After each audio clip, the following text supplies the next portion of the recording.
sejam bem-vindos. Estou vendo aqui alguns rostos desconhecidos que estão vindo pela primeira vez, sejam bem-vindos.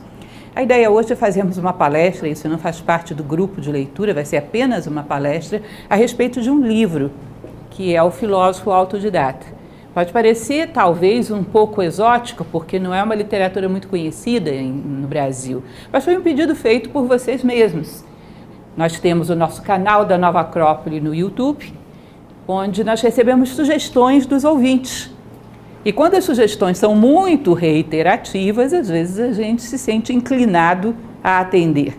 Por exemplo, a leitura do Tao Te Ching na segunda-feira foi um pedido feito também pelo YouTube.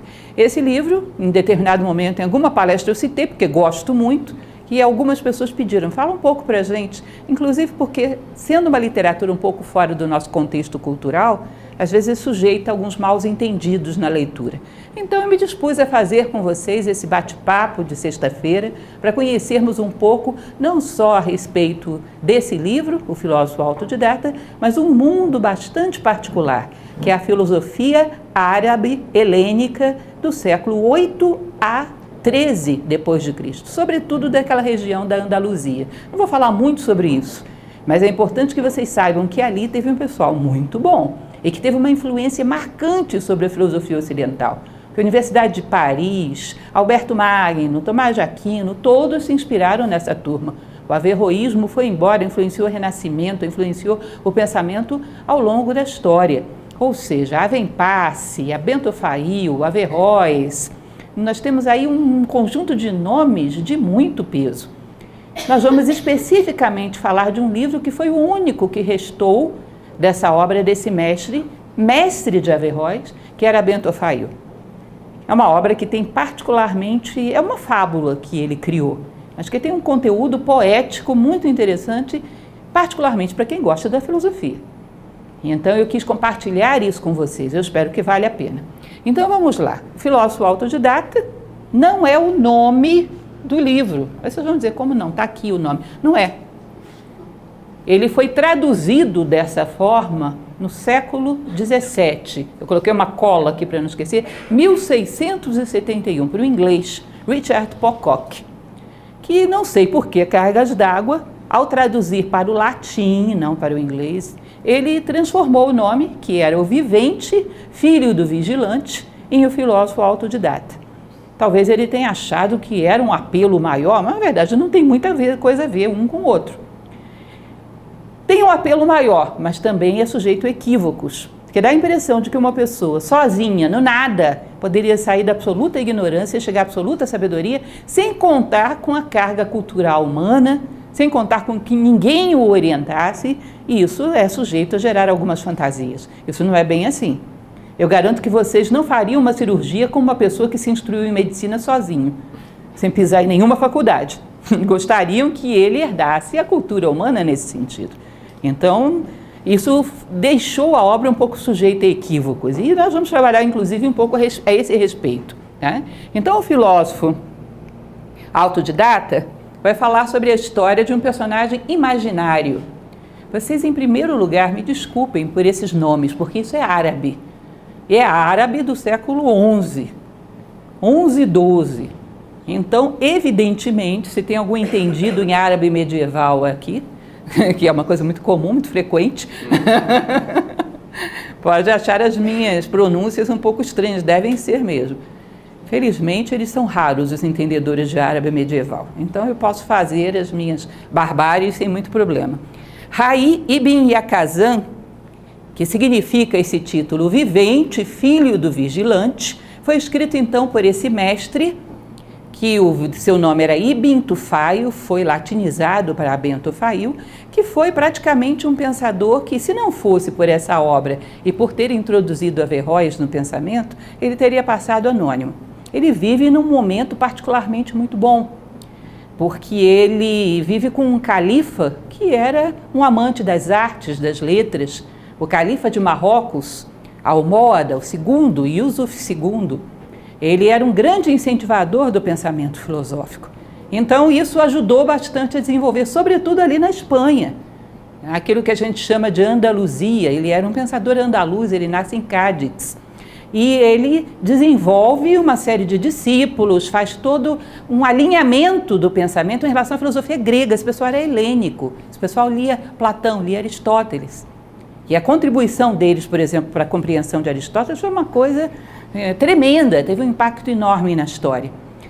Vocês vão perceber que, com o passar dos anos, essa filosofia helênica dentro do islamismo desapareceu.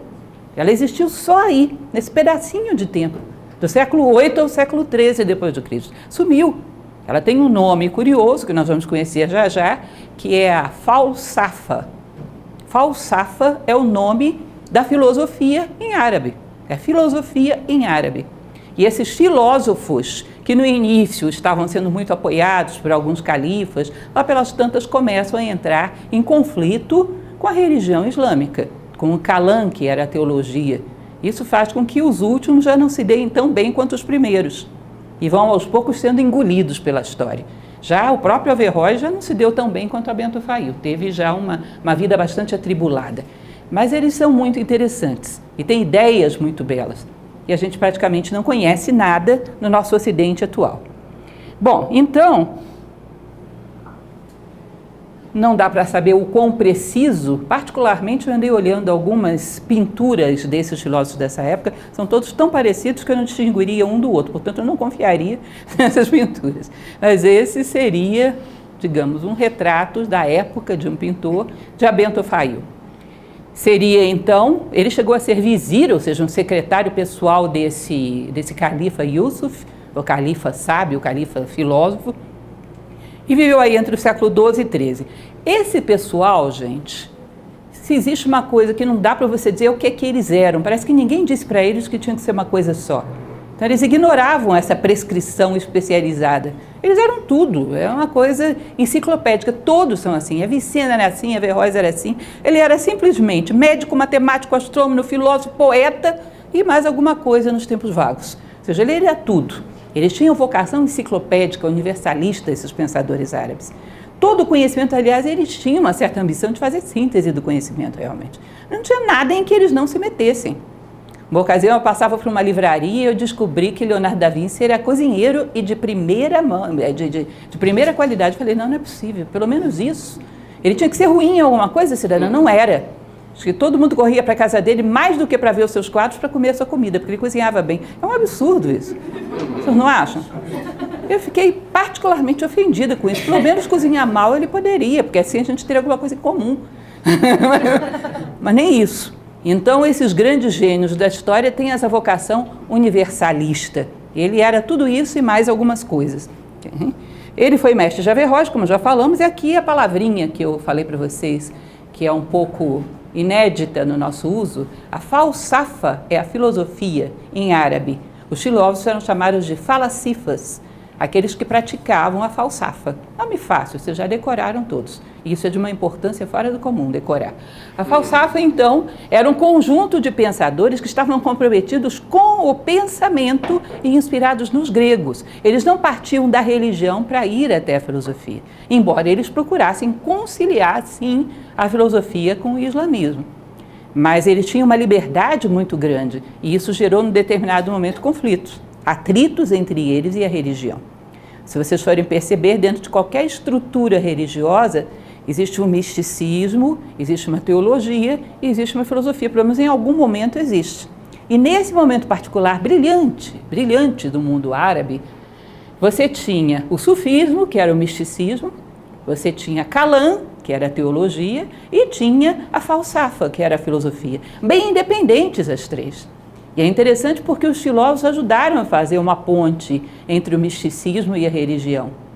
Eles ajudaram, por exemplo, Al-Farabi, que é aquele de onde a gente herdou a palavra alfarrábio, não sei por que se inspiraram no próprio, talvez porque são livros antigos, não é? Mas o fato é que ele ajudou a minimizar os conflitos entre a religião e a mística. Então havia esses três mundos muito bem definidos. Depois de um certo tempo, a teologia continuou, a mística continuou, mas a filosofia sumiu do meio do caminho. Então, esses dois mundos se isolaram, perderam a ponte. Nessa época, vocês imaginem o que deveria ser viver na Andaluzia dessa época. califas que estimulavam a cultura, então vinham judeus, vinham cristãos, vinha gente de tudo quanto é canto, e era estimulado o pensamento. Desde lá de trás, vocês já devem ter ouvido falar da Casa do Saber, que havia em Bagdá, ou seja, foi um momento aí de uma série de dinastias, de califados, que eram muito cultos e estimulavam o conhecimento. Só que isso foi um tempo curto, passou, mas deixou uma herança muito interessante. Bom, continuando,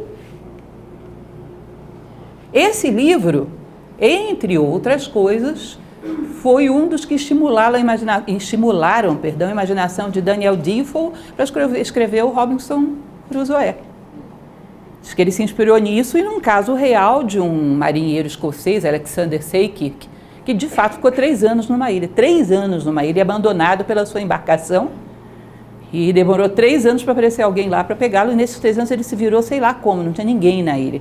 Então esse caso real desse marinheiro, que é um caso interessante, não sei se vocês andaram vendo que ano passado, inícios desse ano, acharam a ilha, que é uma ilha que fica ao largo da costa chilena, e acharam lá as cabanas, os lugares onde ele vivia.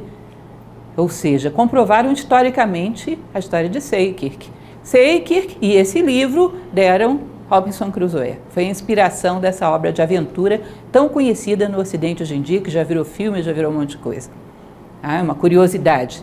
Ou seja, basicamente trata de um homem vivendo sozinho numa ilha. Só que o filósofo autodidata trata disso de uma maneira muito focada na mística, na busca do conhecimento, e não na busca da sobrevivência. Então tem uma atenção marcadamente diferente dos que vieram depois. Bom, esses são os preâmbulos, apenas para que a gente se localize, né? E vamos começar com a história. Então, o nome do livro é O Vivente, Filho do Vigilante. Uma coisa que é importante que a gente perceba, a gente vai falar do Raí. Esse Raí não é um homem comum, em nenhum momento a Bento Fail teve interesse de dizer que um homem sozinho numa ilha, absolutamente ignorante, podia chegar à sabedoria sozinho. Era um homem muito especial, que já tinha dentro de si uma tendência, uma inclinação à sabedoria. A intenção de Bento Fail ao criar essa espécie de fábula, eu acho que poderia chamar de uma fábula, foi para convencer os pensadores do seu tempo, sobretudo de linha religiosa, que filosofia não é uma coisa que dá para ser proibida. Ele, particularmente, não tinha ainda problemas políticos com o califa, isso veio acontecer depois, mas as tendências dos pensadores religiosos da teologia do seu tempo já havia uma certa implicância com a filosofia. Esse negócio de filosofia questiona os preceitos religiosos. Esse negócio de filosofia gera dúvidas no pensamento religioso, ou seja, já havia dificuldades. E já corria a ideia de que o califa deveria proibir a filosofia. E ele queria explicar para as pessoas por que isso é impossível. Como é que vai proibir filosofia, gente? Filosofia é um atributo inerente da condição humana. Ainda que você proibisse esse nome, apagasse esse nome dos livros de história, como é que você ia impedir que nascesse uma pessoa com inclinação para entender o porquê da vida, o sentido da vida, de encontrar uma direção realmente humana? Como é que você ia impedir que brotasse dentro do ser humano o amor à sabedoria? Não tem lei no universo que proíba isso. Que era o que a Bento Fail estava querendo dizer, olha, não tem jeito não. Como é que vocês vão proibir a filosofia? Vão proibir a natureza de gerar filósofos? Então proíbe a natureza de gerar seres humanos. Porque ainda que um homem, se ele tem natureza filosófica, estivesse isolado numa ilha, se ele tem isso já desperto, isso vai dar um jeito de vencer os obstáculos e brotar. Agora, a natureza não dá saltos. Isso não significa que isso é um absoluto ignorante que tão rápido, sem nenhuma ajuda, chegaria à sabedoria sozinho. Ele está dizendo de um homem que já tinha dentro de si a filosofia desperta e que por uma razão qualquer caiu numa circunstância muito adversa, mas ainda assim soube se sobrepor a essa circunstância. Ao longo do próprio livro vocês vão entender isso. Então ele fala a respeito de Raí. Ele coloca 2 origens possíveis. Ou ele foi abandonado pela mãe, ou ele teve um processo de geração espontânea, nasceu na ilha, sabe-se lá como. É uma fábula, ele tem licença para inventar o que ele quiser, não é isso? Mas imaginem a hipótese mais plausível. Ao sul da Índia, no oceano, uma ilha, a sua mãe teve um filho ilegítimo, isso para uma mulher na Índia, ele está falando da Índia sem nem conhecê-la, como uma hipótese. Isso na Índia era inadmissível, ela coloca o garoto em cestinha e lança no oceano. A mitologia gosta muito de colocar bebê em cestinhas. Essa é uma particularidade que vocês devem perceber que é interessante. Bebê em cestinha é o que não falta por os 4 cantos da história. Ou seja, esse é mais um. Lá foi o Raí dentro da cestinha. E esse no oceano, coitado, foi mais difícil. Ele foi, a cestinha foi sendo levada pelas ondas e bateu nessa ilha. E quando ele chega nessa ilha, ele bebezinho, é adotado por uma gazela. Tem um aspecto que é muito interessante nesse livro, porque ele divide a vida do Raí em septenários. A cada 7 anos ele passa por uma fase de consciência diferente. Bom, mas isso é muito característico da tradição indiana mesmo, a qual ele se refere. A tradição indiana fala dos septenários da vida e diz que a gente vai reatualizando experiências e vai amadurecendo a cada septenário. Ou seja, a criança até os 7 anos reatualizaria as experiências com o corpo físico, aprenderia a sentar, a andar. Dos 7 aos 14 seria emocional. Dos 14 aos 21 reatualizaria o mental. Por que vocês acham que a maioridade é com 21? Que número mais inexato? Isso vem de corpus juris civilis romano, que herda isso de tradições mais antigas. Ou seja, o 21 é o 3º septenário. É um momento onde a mente desperta, porque um número quebrado não tem muito sentido. É o 3º septenário. O homem até o 7º septenário, que é os 49 anos, ele teria que ter tido algum contato de consciência com a sua essência e com a essência do universo, que seria a ideia de Deus. Se não faz, a partir daí o materialismo vai criando resistência, vai gerando inércia e fica mais difícil. Não impossível, mas fica mais difícil. Alguma percepção de Deus teria que acontecer até essa idade. E ele vai dividindo a história assim, de 7 em 7 anos. Então o Raí bebê, ele é adotado por essa gazela, né? Uma ilha do hemisfério sul, abaixo da Índia, e essa gazela o cria, o amamenta e o protege. Acontece, eu não faço a mínima ideia, espero que vocês não me perguntem isso, não sei quanto vive uma gazela, não faço a mínima ideia. Está aí um detalhe que eu não pesquisei. Mas o fato é que quando ele completa 7 anos de idade, a gazela já estava idosa e começa a entrar num processo de degeneração e morre. Antes que ele completasse 8 anos, ou seja, ao encerrar os 7 anos de idade, ele passa pelo primeiro drama da vida dele. A gazela morre de velhice. E isso para ele é um choque muito grande. Porque uma criança criada numa ilha, cercada apenas de animais, sem contato com nenhum ser humano, que diabos é morte? O que aconteceu? Ninguém bateu nela, ninguém a machucou, nenhum predador atacou, ela caiu, está inteirinha. Por que ela não desperta? Por que ela não anda? O que está acontecendo com ela? Para ele, a morte é um primeiro choque com o qual ele tem contato. Então, ele fica imaginando, se eu abri-la, talvez eu descubra o que está errado com ela e possa consertar. Porque não aconteceu nada fora, deve estar dentro do problema. E ele corta a gazela e chega ao coração e encontra ali as 2 câmaras do coração vazias. Aí ele diz, devia ter alguma coisa aqui dentro desse coração que era realmente a minha mãe e que foi embora porque está vazio. Então não tem jeito dela voltar, isso aí é apenas uma casca. O que ela era, devia estar dentro desse espaço aí. E foi embora. E com essa conclusão, ele deixa o corpo da gazela e prossegue vivendo sozinho. É uma primeira constatação que vocês vão te convir, que é muito perspicaz, né? Uma essência, um centro que habitava ali, que se foi para outro plano. Eu tenho que descobrir o que é isso. E aí ele fica, uma criança de 7 anos nessa ilha, segundo septenário da sua vida, até os 14 anos, lutando pela vida sozinho. E tentando entender o que era essa essência que havia dentro do coração da sua mãe. Um belo dia, cai um raio na ilha de Raí. E esse raio provoca um incêndio. E ele fica perplexo com isso. Imaginem vocês, é um homem que não teve convivência nenhuma com a espécie humana. Pode parecer muito banal para a gente, mas a roda, o fogo, aprender a produzir isso, são inventos muito requintados. E ele fica perplexo com o fogo. E ele diz, olha como é móvel, como é vivo, como tem calor, como ilumina. A minha mãe, quando estava viva, ela era móvel, ela tinha muita vitalidade, ela tinha muito calor, eu me aquecia junto do corpo dela. E ela me iluminava. Então eu garanto que dentro do coração dela o que tinha era isso. Devia ser essa substância que estava dentro do coração dela e foi embora. Isso é muito interessante porque simbolicamente o fogo com a sua verticalidade está associado ao espírito. Da mesma maneira que a água, com a sua horizontalidade, está associada à matéria. É a cruz do mundo, né? O espírito e a matéria. Então a ideia do fogo vertical, luminoso, sempre buscando os céus, de qualquer maneira que você vire a sua base, ele está sempre vertical. A água, de qualquer maneira que você vire o seu recipiente, está sempre horizontal. Então o cruzamento dos dois é a cruz do mundo, espírito e matéria. Então, de uma certa maneira, ele vê o fogo como um símbolo do espírito. Mas isso é universal. As tradições ao longo da história, Heráclito falava sobre isso na Grécia, associam o espírito ao fogo. E ele simbolicamente vê no fogo um símbolo dessa essência que ele estava buscando. Eu falava para vocês, para quem está participando do nosso grupo de Tao Te Ching, que Jung, que gostava muito dessa tradição chinesa, ele diz que o universo é todo simbólico e esse símbolo pode ser reproduzido por outro símbolo equivalente. Então a associação do fogo com o espírito não deve ser arbitrária, deve ter algum significado realmente na essência humana que se assemelhe ao fogo. E esse jovem tão intuitivo, com tanta tendência à sabedoria, percebe isso e diz: eu descobri o que havia dentro do coração da minha mãe, devia ser isso.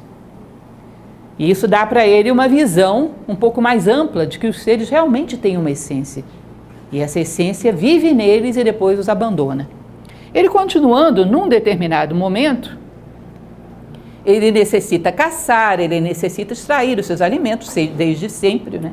Desde que sua mãe deixou de alimentá-lo, ele começa a fabricar ferramentas, a partir de ossos, a partir de pedras, a partir de seja lá o que for o material que ele encontrasse ali, ele começa a esculpir esses minerais e fazer ferramentas para caçar, para trabalhar o corpo dos animais, enfim. E ele, num determinado momento, olha para todas essas ferramentas que ele construiu e que manipulava para a sua sobrevivência e diz: olha, o corpo da minha mãe e o meu corpo e todos os corpos no universo devem ser que nem essa ferramenta. Deve ter um ser dentro de nós manipulando essa ferramenta que é o corpo. E esse ser que manipula a ferramenta deve ser a nossa essência. Deve ser um ser de fogo que usa essas ferramentas para poder sobreviver no mundo. Então, o corpo físico dos seres deve ser igualzinho a essas ferramentas. Percebam que isso, o que a Bento Fayol estava querendo fazer aí, era mostrar o que é uma reflexão filosófica, que não é induzida por nenhuma escola, que não é forçada por nenhum fator externo, ela é inata ao ser humano. Hoje mesmo eu gosto muito dessas pequenas reflexões porque mostram e reforçam em nós o que é ser filósofo. Hoje mesmo eu recebi um texto muito curioso, muito bonitinho, de uma pessoa que dizia: bom, eu estava escrevendo e de repente eu vi a sombra no meu lápis no papel. E eu vi que quando eu colocava o lápis longe, ele ficava enorme, parecia um torpedo. Quando eu colocava próximo, ele ficava nítido e pequenininho, um lápis. Eu refleti que eu sou mais ou menos assim com os obstáculos da minha vida. Quando eles estão distantes, a sombra fica enorme, se deforma e eu tenho medo deles. Se eu chego perto, eu vejo que é só um lápis. E essa pessoa, dessa pequena reflexão que eu lia hoje, fez uma reflexão altamente filosófica, a partir da sombra de um lápis numa folha de papel, e percebeu o porquê de ter tanto medo das dificuldades. E uma forma de fazer com que elas sejam menos amedrontadoras, que é chegando perto, percebe? Coisas desse tipo você diz: bom, eu sou um filósofo. E quem poderia proibir uma coisa desse tipo? Isso é algo que é próprio da natureza humana, está entranhado na natureza humana. Não pode ser proibido e também não pode ser forçado. Desperta a partir do momento que o homem começa a se fazer perguntas. Bem, então isso é uma reflexão que ele faz entre o primeiro e o segundo septenário. Aí começa o terceiro septenário. Raí vivendo sozinho nessa ilha, sobrevivendo às custas da sua caça, da sua coleta, do jeito lá que ele pode, num determinado momento completa 21 anos, vivendo dessa forma, um pequeno Tarzan, digamos assim. Ou o Mowgli, como preferirem, isso está presente em várias histórias. Num determinado momento, ele vai começar a perceber e prestar atenção nas diferentes formas de seres à sua volta. Então ele olha a pedra, ele trabalha a pedra para fazer as suas ferramentas, ele olha as plantas, come algumas, olha os animais de diferentes tamanhos e tipos, se alimenta de alguns. E à noite ele olha as estrelas. Ele começa a perceber que coisa engraçada as formas. As formas são como ferramentas que servem a alguém. Mas as formas parece que elas vão se aperfeiçoando com o tempo. Porque eu vejo que uma planta expressa melhor a vida do que uma pedra. Parece que ela está mais livre, ela tem mais mobilidade. Então deve ser uma forma que se aperfeiçoou. A natureza deve ter ido aperfeiçoando as formas, para permitir que a vida se expressasse mais. Um animal já expressa a vida melhor do que uma planta, ele se movimenta, pula, vai para lá, vai para cá, ele tem mais liberdade de expressão da vida e vai ficando também mais potente sobre as circunstâncias. Uma pedra, se você resolver quebrá-la, jogá-la no mar, ela não tem como reagir a não ser pela sua dureza. Um animal já foge de você, você tem que correr atrás dele, ele vai ficando mais autônomo em relação às circunstâncias. E eu posso fazer mais do que um animal, porque eu estou esculpindo as minhas ferramentas, às vezes não sabem fazer isso. Eu tenho um monte de maneira de caçá-los, eles não sabem fazer isso. Parece que a minha forma é um pouquinho mais bem acabada do que a de um animal, expressa melhor a vida, isso sozinho. Então a vida, essa essência que está dentro dos corpos, vai querendo se expressar e vai modificando a forma, vai alargando a forma, vai abrindo espaço, como se fosse um bebê dentro do útero da mãe. Vai alargando, vai desenvolvendo, vai abrindo espaço e quanto mais a forma evoluir, mais liberta a vida. Aí ele olha para as estrelas e diz, olha que coisa sensacional, essas estrelas que ficam girando aí toda noite. Elas são formas também. Elas são tão brilhantes e tão belas e parece que elas não dependem de nada nem ninguém para serem brilhantes e belas. Então elas devem ser a forma mais perfeita que tem, porque elas são autônomas. Elas não estão precisando de nada do lado de fora. A pedra, a planta, o animal, o eu, a gente está precisando de coisas do lado de fora e eles parecem que não precisam de nada, são muito perfeitos. Então essas coisas brilhantes que tem no céu, o que nós chamamos de planetas ou estrelas, devem ser formas também, e a vida deve ter se libertado mais ainda aí. Devem ser formas mais evoluídas, de vida mais livre. Vocês percebem que essas reflexões dele criam uma cadeia de vida, que vai desde uma pedra até uma estrela. E ele percebe que a vida está tentando ganhar espaço, mas que tudo obedece a uma mesma lógica, e tudo deve ter uma essência. E ele continua então com essas suas reflexões. Essa ideia da autonomia, né, de não precisar de quase nada do lado de fora, ele diz isso deve ser um nível de desenvolvimento, quanto mais autônomo, mais desenvolvido. E ele se inspira muito nessas observações que ele vai fazendo. Imaginem vocês, sem conhecer nenhum outro ser humano, sem escrita, sem nada. Como eu falei para vocês, isso é uma fábula, é muito difícil você imaginar, teria que ser um sábio, que está só reatualizando aquilo que ele já sabia. Mas a Bento Fail diz, ainda que isso aconteça numa vida, ou para quem acredita, em quantas vidas for necessário, existe esse potencial dentro do ser humano. Ele não poderia dizer de muitas vidas, porque ele estava dentro de uma tradição que não acreditava nisso. Mas ele diz, esse potencial está dentro do ser humano. Continuando, num determinado momento, no 5º septenário, tá? Então já aí com seus 35 anos, né? Ele vai olhar para as coisas e vai dizer, bom, as plantas nascem, morrem, nascem outras, os animais nascem, reproduzem, morrem, vêm outros, as coisas vão e voltam, as estrelas vão e voltam, mas parece que tem um ser por trás disso, que está movimentando todas essas coisas, que ele não cessa. O que é a mão invisível que está por trás de tudo isso, empurrando essas coisas para a vida, renovando essas coisas? Porque tudo desaparece e se renova, desaparece e se renova. Essa mão invisível, esse impulso que está por trás das coisas, não acaba nunca. Nada se detém, ele está sempre aí, harmonizando e empurrando as coisas para a vida. Ou seja, por trás das coisas que passam, tem alguma coisa que fica. Por trás das coisas temporárias, tem alguma coisa eterna. Tem um ser aí por trás disso. Que é como se tudo estivesse na mão dele.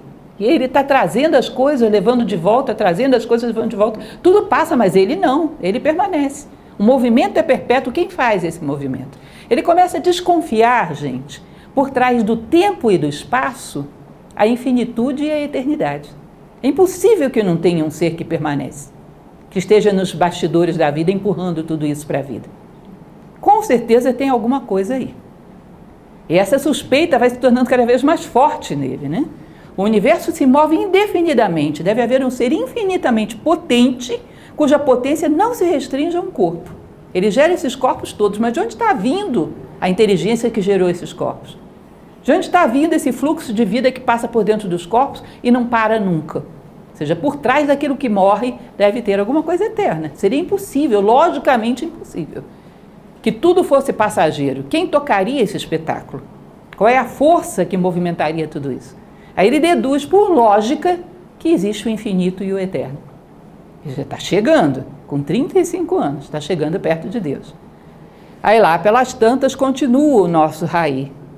Ele chega a uma conclusão que eu acho brilhante. Sabe de uma coisa? Com certeza existe eternidade por trás do tempo. Agora, eu olho para uma pedra, para uma planta e vejo com o meu olho físico. Eu ouço um pássaro cantando com o meu ouvido. Com que sentido eu percebo a eternidade? Eu tenho certeza que ela existe. O que em mim está sentindo isso? Eu experimento o sabor de um alimento com o meu paladar. O que em mim está experimentando a eternidade? Aí depois de muito matutar com isso, ele chega à conclusão que se ele experimenta a eternidade fora, é porque tem algo de eternidade dentro dele. Que sensacional, né? Ele chega a perceber uma essência eterna dentro dele, porque senão, se eu não tivesse dentro, eu não perceberia fora. É impossível isso. Semelhante faz contato com o semelhante. Se fosse estranho para mim, eu não pensaria nisso. Então existe um sentido dentro de mim que percebe a eternidade, e ele é eterno. Existe uma essência eterna em mim. Bom, da mesma maneira que eu posso me aproximar das pedras, das plantas, dos animais, de uma certa maneira até das estrelas, eu não posso me aproximar dessa essência? Como é que eu me aproximo dos seres? Imitando aquilo que eles fazem, tentando entender a lógica deles. Eu posso me aproximar dessa essência tentando fazer a mesma coisa. Encontrar esse sentido dentro de mim para conectá-lo com a eternidade fora. Encontrar a eternidade dentro e conectá-la fora. E aí ele começa a se concentrar para descobrir como é que ele poderia fazer essa comunicação. Através do tato, do olfato, da visão, ele comunica com as coisas passageiras. Como é que ele pode encontrar dentro de si um sentido que o comunicasse com a eternidade? E começa a se concentrar nisso. Aí ele já está quase chegando no seu 7º septenário, nisso é do 6º septenário. Esse texto é do próprio livro. Eu não gosto de colocar texto em PowerPoint, não é muito pedagógico, mas vale a pena de vez em quando ler algumas coisas que o próprio autor escreve. Vejam que bonito. Uma vez tendo Rai a certeza de que a perfeição e o prazer de sua própria essência consistiam apenas da intuitiva, perpétua e sempre ativa visão desse ser necessário, até o ponto em que não se afastasse dele nem por um piscar de olhos, para que, surpreendendo a morte neste ato, alcançasse um prazer sem mescla com mal algum, ele começou a pensar em como poderia obter a continuidade dessa visão intuitiva, de modo que nenhuma interrupção pudesse ocorrer. Traduzindo de maneira mais simples, se eu me fixar no que é eterno, eu não vou morrer. Agora, se a morte me pegar distraído, fixado no que é passageiro, eu vou passar. Então, eu não posso deixar que a morte me pegue distraído. Eu tenho que estar fixo o tempo todo naquilo que é eterno. Porque a morte não vai levar isso. Então, ele começa a buscar formas de fixar-se na sua essência eterna. Ele começa a fazer observação de como os seres interagem com a natureza. Isso também é muito bonito. É o 7º septenário já. Ou seja, ele está chegando aí aos 49 anos. Ele vê o seguinte, ele percebe que ter algo em comum com os animais, com os astros e com Deus. Atende cada necessidade, buscando a ascese, união com Deus, cada vez com maior frequência. Ele olha tudo à sua volta e diz, bom, se a minha forma humana liberta mais a vida do que a de uma pedra, do que a de uma planta, do que a de um animal, eu com certeza tenho que fazer mais pela natureza do que esse pessoal todo. E, na verdade, eu estou querendo chegar até o eterno, então eu tenho que fazer até o que os astros fazem. E ele começa a imaginar como ele poderia lidar com o mundo, dando ao mundo aquilo que lhe corresponde, para chegar até o nível de libertar a sua consciência e se unir com aquilo que está além do mundo, além do tempo, além do espaço. Então, as pedras têm a inércia. Ele diz, bom, eu tenho que dar um pouco de inércia para o meu corpo, tenho que deixá-lo descansar. As plantas têm energia, eu tenho que também dar um pouco de sol, um pouco de energia para o meu corpo, exercitá-lo. Os animais têm a caça, lutam pela sobrevivência, eu também vou ter que caçar no limite do que isso é necessário para a minha sobrevivência, não mais. Vou ter que coletar plantas e me alimentar no limite do que isso é necessário, causando o mínimo dano à natureza. Os astros giram no céu, trazendo luz, ciclicamente. Aí sabe o que ele fazia? Eu vou imitar os astros. Ele andava por todo o perímetro da sua ilha, levando luz. O que significava isso? Quando ele via um galho que estava interrompendo a passagem de um córrego, tirava. Quando via um animal ferido, tratava. Ele ia pelo caminho olhando e pensando como é que ele podia trazer mais luz àquela ilha, melhorando tudo que ele via, fazendo uma órbita circular, imitando os astros. Depois que ele pagava o seu tributo a todos os reinos da natureza, ele dizia: agora eu quero Deus. Eu já paguei o meu tributo diariamente a todos os reinos que me precedem, agora eu quero Deus. Aí começava a se concentrar para encontrar esse silêncio, esse vazio dentro dele, onde toda a separatividade era vencida, onde o tempo era superado, onde o espaço era superado. E começa então a encontrar essa essência dentro dele, a perceber as características dessa essência. Vocês começam a desenvolver uma vida mística, um estágio de contemplação divina. E começa a fazer isso todos os dias. Um tempo para a pedra, para a planta, para o animal, para os astros, um tempo para Deus. Cada vez mais frequente, cada vez por maior tempo.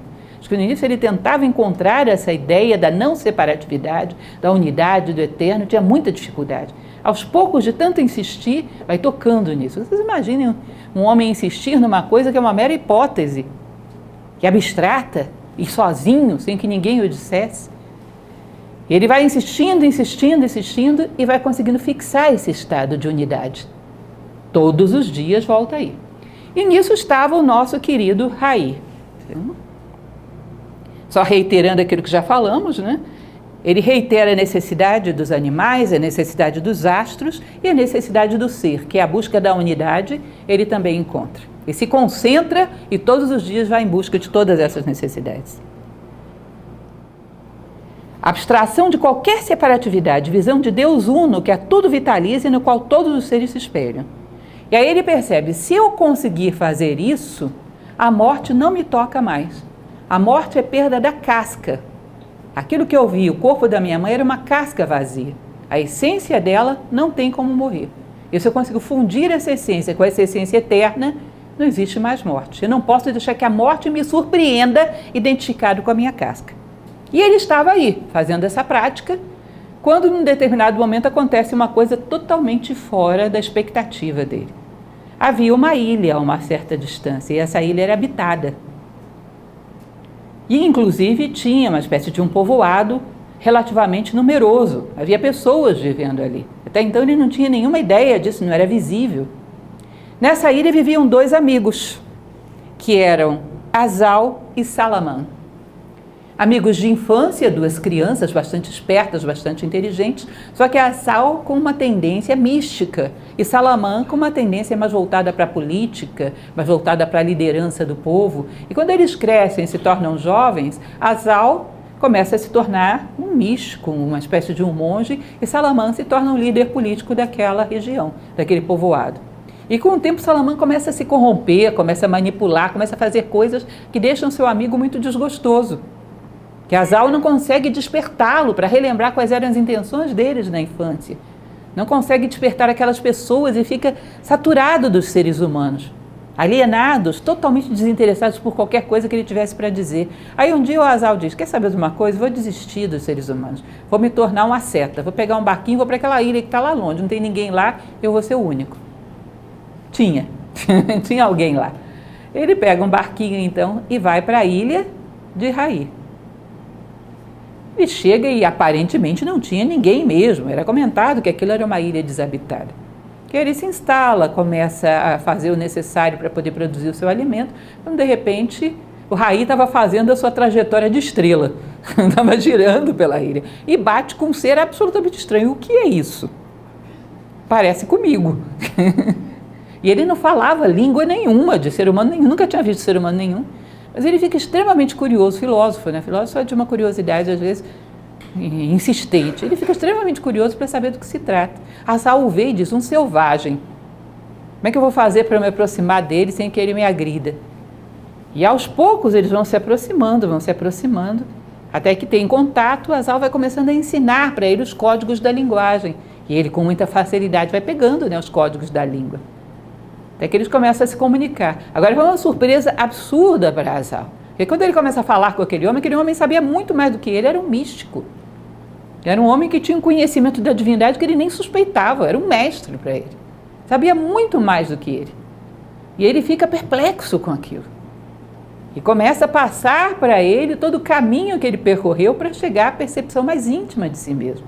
Mas aí teve um problema complicado, que era o Azal explicar de onde ele veio e como eram os seres humanos. Porque isso não entrava na cabeça do Raí de jeito nenhum.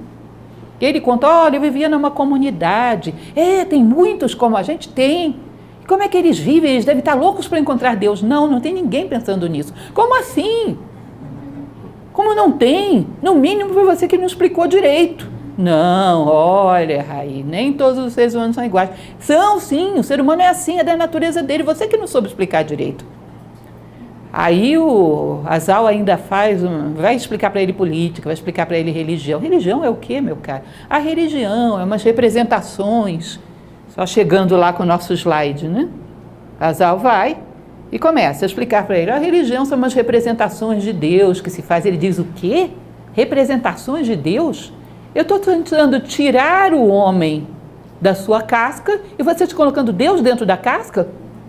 Por que vocês não falam diretamente da contemplação do uno para o homem? Olha, Raí, não é assim. Como que não é? Claro que é, eu conheço o ser humano, eu sou um deles. Você que não fez direito, todo ser humano está interessado em ver diretamente a Deus. Não tá? É óbvio que isso aí não ia terminar bem, né? Como que terminou? Os dois se enfiaram numa canoa porque o Raí queria conhecer a humanidade. Olha, isso é miticamente desapontador. Lá foram os dois para a ilha de Asal. Chegou lá, ele com aquela aparência estranha, né, de selvagem. Asal vai explicando para todo mundo, para o seu amigo Salamã, vai apresentando ele para todo mundo. Ele vai se ambientando, aprendendo a falar melhor a língua. Quando ele aprendeu a dominar, a se comunicar bem, pronto, agora eu vou começar com a minha missão. Um desastre total. Asal diz para ele, há homens e homens, Raí, isso não vai dar certo, mas ele insiste, então vamos lá. Aí ele começa a falar para as pessoas, olha, para com isso, essas divisões, isso de querer ter tudo para vocês, isso não tem sentido, vocês têm que contemplar a unidade, vocês têm que ser unos, a separatividade é uma ilusão. O pessoal fica olhando para ele, você está falando de quê, meu caro? Olha, essa coisa de você ter uma religião e ele ter outra, ficarem brigando os dois entre si, Deus não é dois, Deus é um só, isso não é real, isso é uma ilusão. Você é um herege. E lá pelas tantas, ele falou tanta coisa que não podia ser falada, porque não podia ser ouvida, que o pessoal queria matá-lo. E as pessoas se sentiram agredidas. Isso é interessante a maneira como a Bento Faio coloca no livro. Porque ele devia estar vivendo isso, né?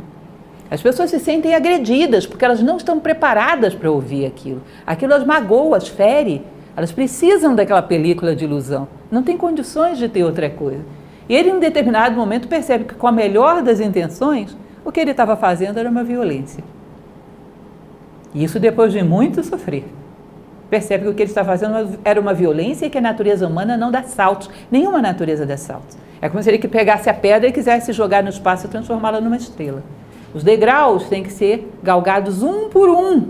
E cada coisa tem seu tempo. E quando você tira algo que uma pessoa tem, sem ter a garantia de que ela possa receber algo melhor, você a deixa no vazio. E isso era uma violência. Ele diz, as pessoas estão me agredindo porque eu as estou agredindo. Não estou entendendo. Cada coisa tem seu tempo.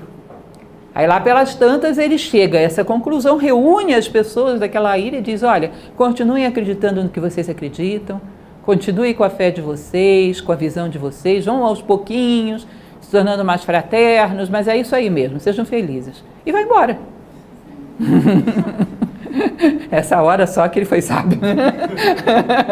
Vai embora, aquilo não era momento para ter ninguém. A única pessoa que tinha condições de ouvi-lo era Asal. E Asal não queria ficar ali, nem ele. Foram os dois de volta embora para a ilha dele. E aí de volta à sua ilha, ele faz de Asal o seu único discípulo. E vai aos poucos, com muita calma, com muito tempo, ensinando a Asal o caminho que ele mesmo fez. De ir abstraindo da separatividade, das formas das coisas, da energia que dá vida a todos os seres, essa vida que passa por dentro de todos os seres, esse fogo de eternidade que usa os corpos como ferramentas, esse movimento contínuo do universo que prova que a eternidade existe, a relação dessa eternidade externa com a eternidade interna, o dar à natureza o que é próprio da natureza, mas dar à nossa alma o que é próprio da nossa alma, e por fim, perceber a unidade. Ele vai levando Asal nessa direção que ele trilhou sozinho. E vivem os dois felizes para sempre nessa ilha, junto com a sabedoria que eles conseguiram conquistar por mérito próprio. E essa é a historinha. Eu vou colocar para vocês aqui um trecho que não é nada animador, mas é inevitável ler, porque isso diz Raí quando ele volta para a sua ilha. E estava um pouco amargurado ainda, não estava muito conformado, ele fala esse trecho. Prestem atenção, é um pouquinho grande, gente, mas vale a pena. Vejam só. O que há de mais penoso, de mais profundamente miserável, que a condição de um homem, tal que, se passarmos em revista suas obras, desde o instante em que acorda até o momento em que adormece, não encontramos uma única obra que não tenha por fim alguma dessas coisas sensíveis e abjetas. Acumular riquezas, buscar um prazer, satisfazer uma paixão, saciar uma cólera, adquirir uma posição que lhe ofereça segurança, realizar um ato religioso do qual se vanglorie ou que lhe proteja a cabeça. Ou seja, o cidadão, do momento em que ele acorda até o momento que ele dorme, ele só faz essas coisas sensíveis e para ele tremendamente inferiores. Ou possuir coisas para o seu corpo físico, em forma de objetos ou de prazer, ou possuir coisas para o seu nome, em forma de vaidade, glória, destaque. Ele não pensa em nada que seja próprio do uno, ele só pensa na separatividade. Ele não pensa em nada que supere o egoísmo, ele só reforça o seu egoísmo. Ou seja, o dia inteiro sem fazer nada que seja real. E da soma de um monte de dias desse é uma vida inteira sem fazer nada que se dedique ao real. A busca da sua essência, como se ela não existisse. Ou seja, a vida inteira mimando o corpo e deixando a alma morrer à míngua. Nenhum alimento para a alma, em nenhum momento do dia, se você oferece, ele não sabe para que serve, como se não sentisse fome. Ele diz, como pode? Eu não podia imaginar que existia isso. Mas é necessário que essas pessoas vivam essa experiência que lentamente vão esgotando para que num determinado momento tenham fome. E quando tiverem fome, você pode oferecer o alimento. Antes não, infelizmente. Lembrem que algumas vezes já comentei com vocês que uma ocasião chegaram para o filósofo Sócrates. O pessoal estava um pouco chateado com a política da Grécia, que realmente não andava muito boa, isso é antigo. Aí chegaram para ele e disseram, se a gente pegar os políticos, os 30 tiranos, amarrar aqui numa cadeira e você falar para eles durante horas, o Sócrates, para que soltar virou tudo filósofo? Aí o Sócrates disse, olha, minha mãe, Fenaretes, era parteira, e era uma ótima parteira. Só tem uma coisa que ela jamais seria capaz de fazer, dar à luz a uma mulher que não estivesse grávida. Ou seja, a gravidez, esse germinar dentro de si, a necessidade, a fome de alma, a necessidade de descobrir uma essência maior para a vida, isso quem tem que conquistar é você. Uma parteira não pode dar à luz a uma coisa que você não engravidou.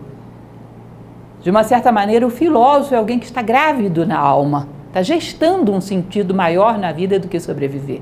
E é uma coisa curiosa, porque numa sociedade onde a sobrevivência ainda é atônica, e isso é muito retroalimentado pela cultura, isso é exótico, isso é estranho. É como se fôssemos o patinho feio.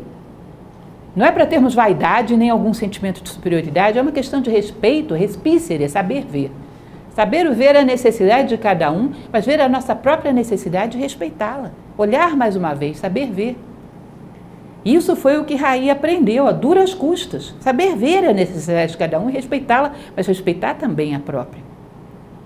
Saber que é próprio de um filósofo necessitar mais do que sobreviver, um sentido maior para a vida, e não achar que isso é um castigo, isso é um incômodo, isso é um desconforto, isso é uma dádiva, isso é uma gravidez de alma.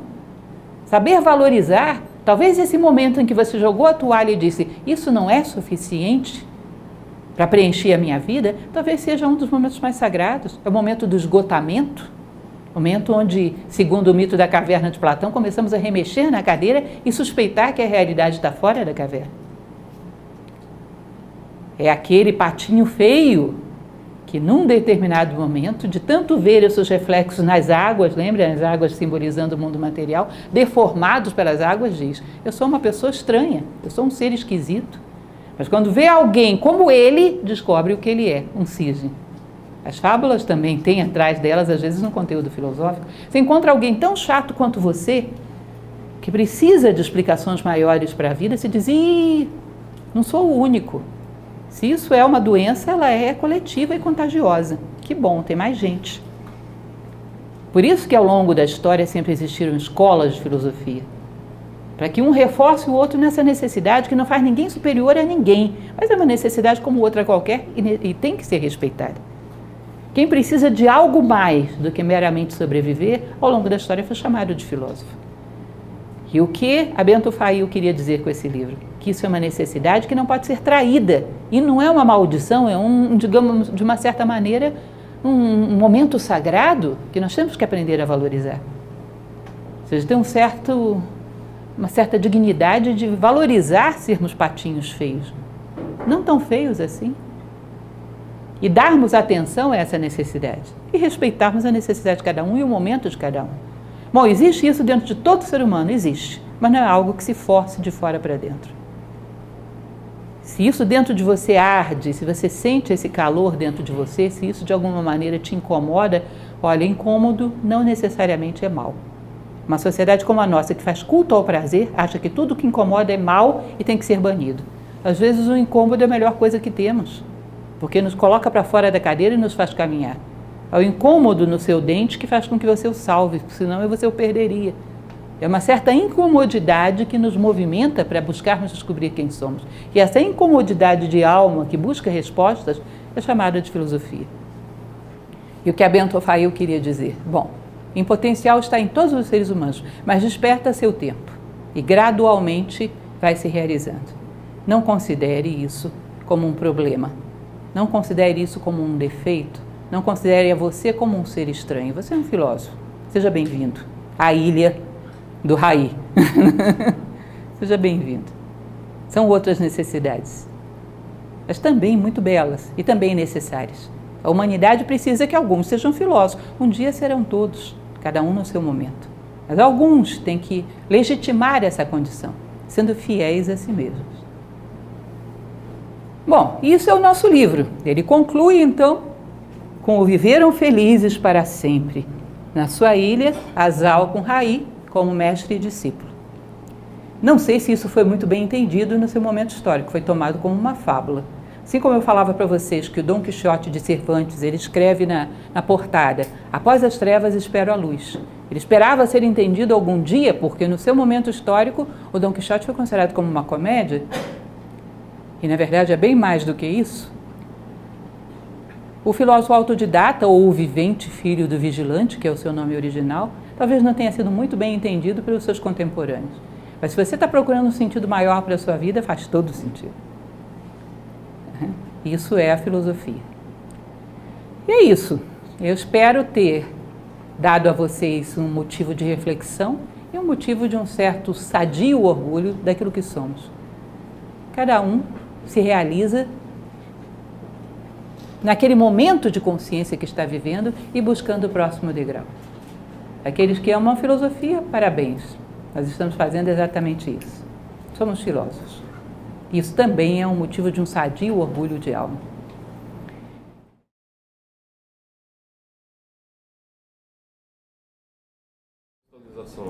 Eu coloquei para vocês a vida do Bento Faill, não é? Não existe uma data precisa para quando ele escreveu essa obra. Mas ele vive, me parece que é século XII, está aí, 1105 a 1185. Ele sente que havia uma pressão por parte do Kalam, da teologia do seu tempo, para abolir a filosofia, que acabou acontecendo realmente. 2 séculos depois não tinha mais filosofia islâmica. Século XIV já não tinha mais. Ele sente essa pressão para considerar a filosofia helenizada, a filosofia de origem grega, de influência de Platão e Sócrates, como uma coisa estranha. E ele tenta fazer quase que um libelo para dizer, a filosofia não pode ser proibida, a filosofia não pode ser banida da humanidade. E esse foi o seu libelo. Muito útil e muito atual. A filosofia não pode ser banida, não pode ser ignorada. Ela está dentro de nós, faz parte da natureza humana. Eu não sei por quê, porque aparentemente a Bento Faill não tinha nenhum contato com a tradição indiana. Mas você sabe que muita coisa passou vindo do Extremo Oriente, através daquela rota da seda que vinha da China.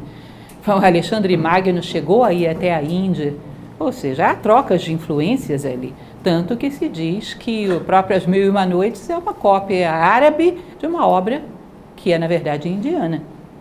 Muitas das fábulas que chegam lá no mundo romano são uma adaptação ao Ocidente de antigas fábulas indianas. Cícero fala, por exemplo, que Hércules é Balarama, irmão de Krishna. Que tem origem, o mito de Hércules, numa tradição indiana, e parece muito mesmo. Enfim, há uma troca de informações aí, há uma influência mútua, mas não acredito que a Bento Fail tenha tido algum contato físico, talvez até com algum indiano, né? Mas não com a própria Índia. Mas isso já é século XII, século XIII, logo depois esses filósofos vivem, já há um trânsito aí de pessoas vindo do Extremo Oriente. Então a cultura indiana já